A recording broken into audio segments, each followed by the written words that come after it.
যোৱা 22 মাৰ্চ তাৰিখে নাগালেণ্ড চৰকাৰে ধমক দি দাদাগিৰি কৰি একপক্ষীয়ভাৱে অন্যায়ভাৱে আমাৰ দৈয়াং অঞ্চলৰ অসমৰ কৃষকসকলক এখন জাননী দিলে আৰু জাননীখন পোৱাৰ পাছতে ৰাইজ কৃষকসকল প্ৰায় 1200 পৰিয়াল চিট ফাৰ্ম মেৰাপানীত আজি 1980 চনৰ পৰা জংঘল কাটি ইয়াত খেতি কৰি থকা 1200 পৰিয়ালৰ প্ৰতিনিধিয়ে একলগ হৈ পুলিচৰ সম্পূৰ্ণ বাধা নেওচি CRPFৰ দাদাগিৰি নেওচি মেৰাপানীত যোৱা 10 এপ্ৰিল তাৰিখে একেলগে প্ৰতিবাদ সাব্যস্ত কৰি আমি অসমৰ মুখ্যমন্ত্ৰীলৈ এখন স্মাৰক পত্ৰ দিলোঁ।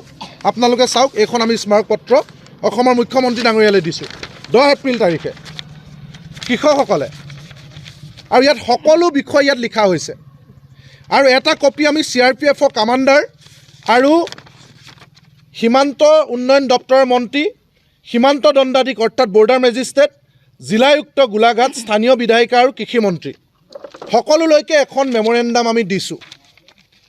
মেমৰেণ্ডাম দিয়াৰ সময়ত খুদ বৰ্ডাৰ মেজিষ্ট্ৰেট, আমি সকলোৱে জানো যে সীমান্ত অঞ্চলত আটাইতকৈ ক্ষমতাশালী প্ৰশাসনিক বিষয়াগৰাকীয়ে হৈছে বৰ্ডাৰ মেজিষ্ট্ৰেট। বৰ্ডাৰ মেজিষ্ট্ৰেট মেৰাপানীৰ D ছেক্টৰৰ ৰাতুল ৰয় ডাঙৰীয়া খুদ তেওঁ প্ৰতিবাদকাৰী সন্মুখলৈ আহি আমাক ক'লে যে নাগালেণ্ডে একপক্ষীয়ভাৱে যিখন জাননী দিছে, যিখন জাননীৰ জৰিয়তে যুগ যুগ ধৰি আমাৰ কৃষকসকলে আজু ককাৰ দিনৰ পৰা খেতি কৰি অহা, জংঘল কাটি খেতি কৰি অহা চিট ফাৰ্ম মেৰাপানীৰ মাটিত খেতি কৰিব নোৱাৰিব বুলি ধমক দিয়া জাননীখন অবৈধ বুলি খুদ বৰ্ডাৰ মেজিষ্ট্ৰেটে আমাৰ আগত কৈছিলে, হয়নে? বৰ্ডাৰ মেজিষ্ট্ৰেটে ক'লে আৰু তেওঁক আমি ক'লোঁ যে আপুনি অবৈধ বুলি মুখেৰে কৈ বহি আছে নে নাগালেণ্ড চৰকাৰলৈ আপুনি জনাই দিছে? তেওঁ ক'লে মই 2খনকৈ চিঠি লিখিছোঁ আৰু নাগালেণ্ড চৰকাৰে ৰিপ্লাই দিছে। আমি তেতিয়া তেওঁক ক'লোঁ যে আপুনি ইয়াৰ কপিবিলাক আমাক দিয়ক, কাৰণ নাগালেণ্ডে ফৰ্মেলি চিঠি দিছে ৰেফাৰেঞ্চ নাম্বাৰ দি, আমাকো তাৰ ৰিপ্লাই অসম চৰকাৰৰ পৰা কি দিছে লাগে। তেওঁ ক'লে মই আপোনালোকৰ হাতত তুলি দিম। তেওঁ আমাৰ পৰা 7 দিনৰ সময় বিচাৰিলে, হয়নে? 10 এপ্ৰিলৰ পৰা 18 তাৰিখলৈকে আমি সম্পূৰ্ণ 7টা দিন তেওঁক দিলোঁ, বৰ্ডাৰ মেজিষ্ট্ৰেটক দিলোঁ।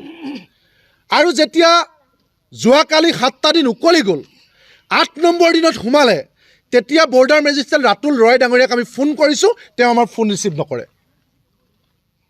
তেওঁ কাটি খাইছে। তেওঁ কৈছে যে মই পঞ্চায়ত ইলেকশ্যনৰ দায়িত্বত আছোঁ। আমি বুজি পাওঁ তেওঁ পঞ্চায়ত ইলেকশ্যনৰ দায়িত্বত আছে, তেওঁ এগৰাকী দণ্ডাধীশ, আমি বুজি পাওঁ, কিন্তু তেওঁ 1 মিনিট সময় আমাৰ লগত কিয় কথা পাতিব নোৱাৰে? পঞ্চায়ত ইলেকশ্যনৰ দায়িত্ব তেওঁ অতিৰিক্ত দায়িত্ব, তেওঁৰ মূল কাম হৈছে তেওঁ বৰ্ডাৰ মেজিষ্ট্ৰেট। তেওঁ আজি ৰাইজৰ সন্মুখৰ পৰা ফোন কৰোঁতে তেওঁ ফোনটো ৰিচিভ কৰি কৈছে যে মই বিশেষ এটা জৰুৰী কামত আছোঁ। এজন বৰ্ডাৰ মেজিষ্ট্ৰেট হৈ তেওঁ বৰ্ডাৰৰ মানুহ নিৰাপত্তাহীনতাত ভুগিছে। এই বৰ্ডাৰৰ মানুহক নগাই ভাবুকি দিছে, মাটি কাঢ়ি ল'ব বিচাৰিছে। এখন গণতান্ত্ৰিকভাৱে নিৰ্বাচিত চৰকাৰ আছে, তেওঁ এগৰাকী মেজিষ্ট্ৰেট।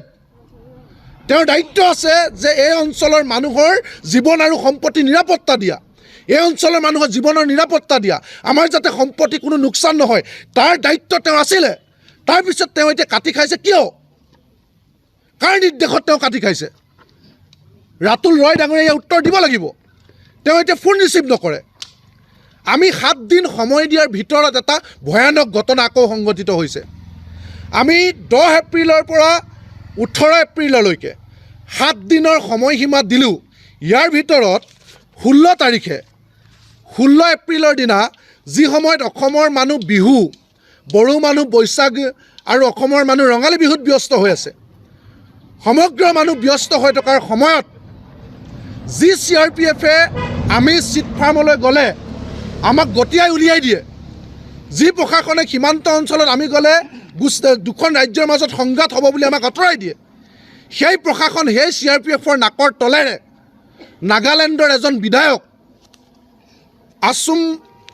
আছুম বেমুক কিকন ভাণ্ডাৰীৰ চুবুৰীয়া ভাণ্ডাৰী নাগালেণ্ডৰ MLA, NPFৰ এগৰাকী চৰকাৰত থকা বিধায়ক, তেওঁ লগত নাগালেণ্ডৰ বৰ্ডাৰ মেজিষ্ট্ৰেট, 7th NAPৰ অফিচাৰ আৰু লোথা লোৱাৰ ৰেঞ্জ পাব্লিক অৰ্গেনাইজেশ্যন আৰু লোথা লোৱাৰ ৰেঞ্জ ষ্টুডেণ্ট অৰ্গেনাইজেশ্যন, 2টা সংগঠনৰ মানুহ আপোনালোক সকলোৱে জানে যে তেওঁলোকে আহি এই CRPFৰ সন্মুখত অনায়াসে আহি ইয়াত এনেকৈ ফটো মাৰিছে।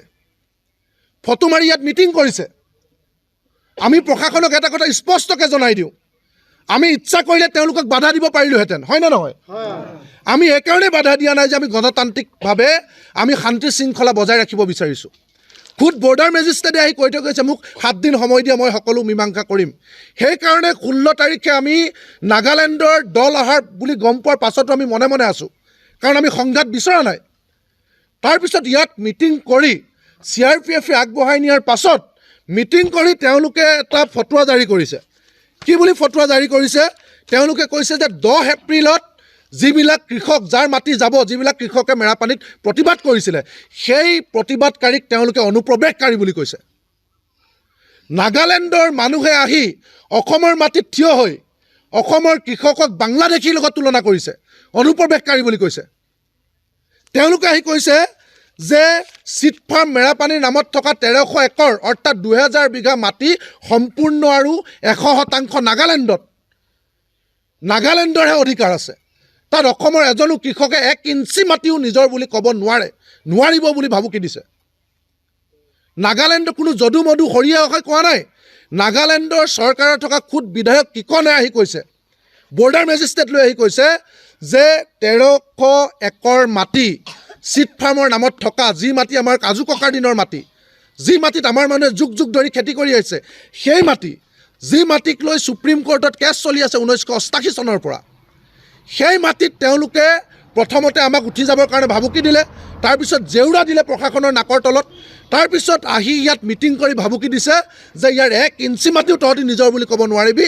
আৰু যিকোনো খবৰৰ বাবে যোগাযোগ কৰক 7099017330 লগতে 7099017110 নম্বৰত।